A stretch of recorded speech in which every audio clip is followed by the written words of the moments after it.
All right, talking about preps with some of my friends.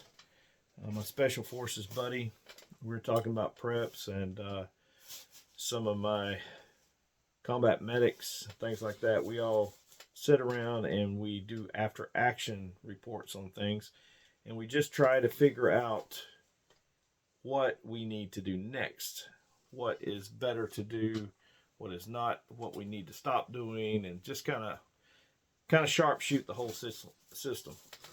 And in this particular system, this particular time, this week, this is after the big hurricane came through, and we all just started thinking, we're dealing with generators and fuel cans and crap like that, and we're talking about, well, how long did your generator last, and how much fuel did it use, and what were you able to run, and all this kind of stuff. And we just started thinking that what's it gonna be like if, let's just say, you got enough fuel to run your generator for 1 week, and let's say we have an EMP attack or something like that where power's going to be out for 6 months to a year or maybe longer, or a major war or something like this. What does it look like at the end of that week when the generator runs dry and it goes dead?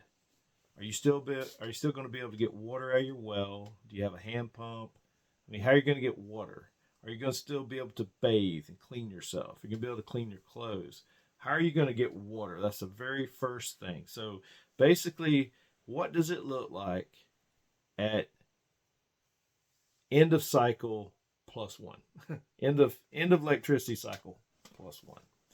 Your car, you can't get any more fuel. You've driven your last mile. There's no more fuel available because electricity's out. They're not pumping gas anywhere. What does it look like for your transportation at H plus one? For your health, you can't get any more medication, you're diabetic or whatever. What does it look like the day your pills run out? What's your plans? So I guess what we're trying to say here is, what's your sustainment? How well can you sustain after your initial preps are basically expended? And when your medical supplies have run out, you have no more aspirin, you have no more antibiotics, or you can't get to the doctor to get antibiotics prescribed, what is your plan for that? H plus one, what does that look like for you? Are you going to be walking? Do you have a bicycle? What does your transportation look like?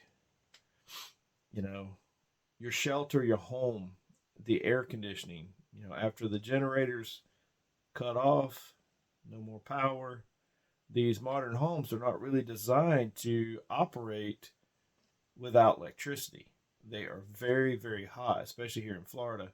We have black roofs.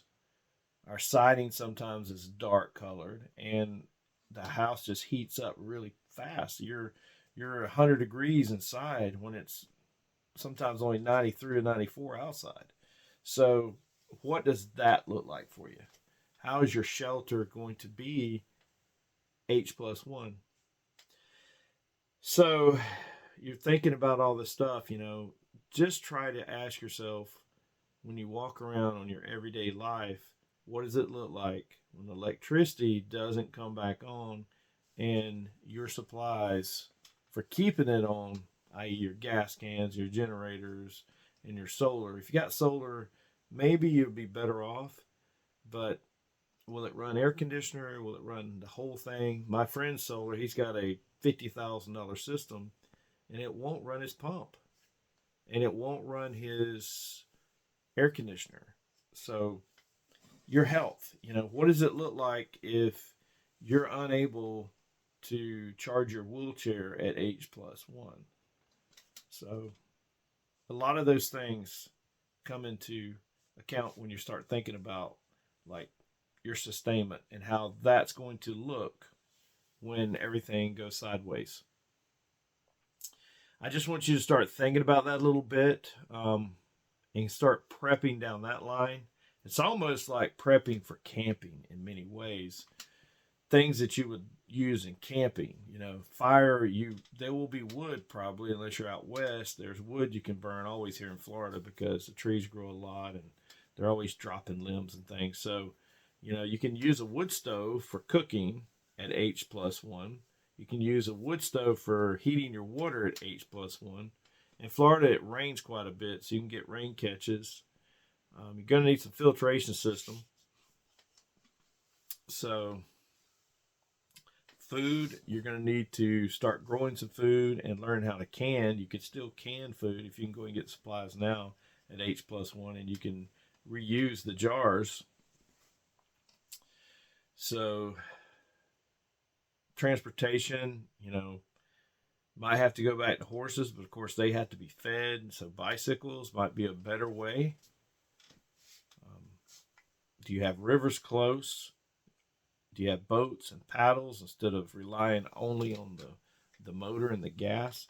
You just have to basically start thinking about, if there's no gas, there's no electricity, and you have no access to go to a doctor, what does that life look like? And I can tell you, we're going to lose probably 80% of the population in the first 6 months just because they can't figure out the water issue right out of the bat. So anyway, think about it. I wanted to talk to you about the H+1 and just get some of your input on it. So in the comments below, if you don't mind, tell me what you think is going to happen when that week that you've got enough fuel, enough gas for your generator and everything, and there's no resupply. Basically, H+1 day. Tell me what it's going to look like for you, how you're going to remedy that, teach us something, let's learn something, and go out and make yourself, your family, and your fellow warrior better.